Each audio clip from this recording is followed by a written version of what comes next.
मी आता विधान भवनाच्या बाहेर पडलोय, तर या सर्व प्रकरणाची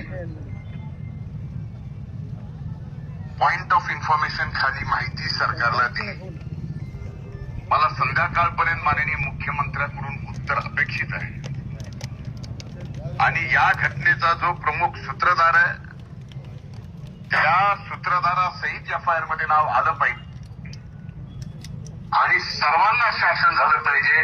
ते होईपर्यंत मी स्वस्थ बसणार नाही, हे वचन मी आज आपल्या सर्वांना या ठिकाणी देतो.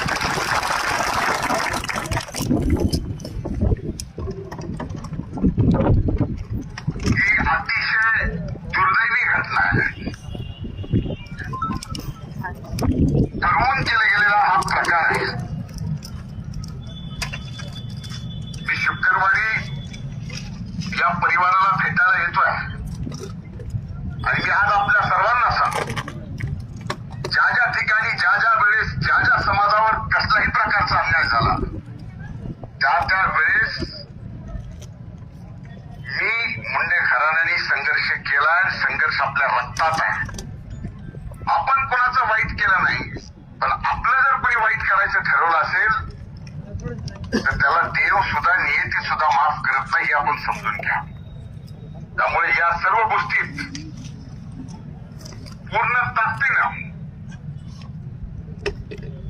मी आपल्या पाठीमागे आहे. आणि या प्रकरणामध्ये जर सरकार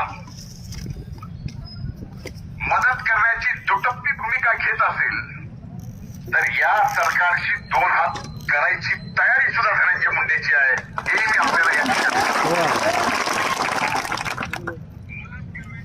त्यामुळं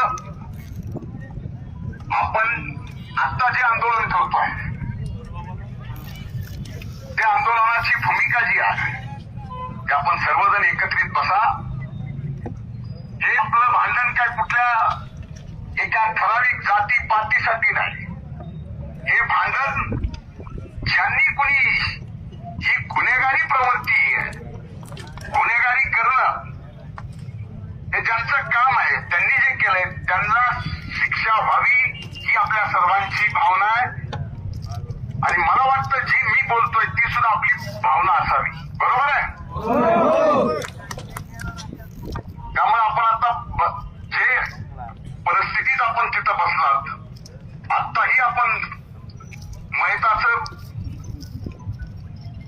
प्रेत तिथं आपण ठेवलेलं आहे. आणि या सगळ्या परिस्थितीमध्ये आता त्या व्यक्तीची हेळसांड किती करायची हे आपण ठरवावं.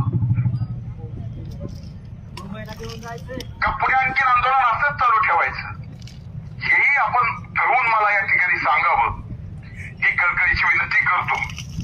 आणि पुन्हा एकदा मुलाच्या प्रती भावपूर्ण आदरांजली वाहतो आणि लवकर आपल्या या संघर्षात उतरायला गावाकडे येतोय.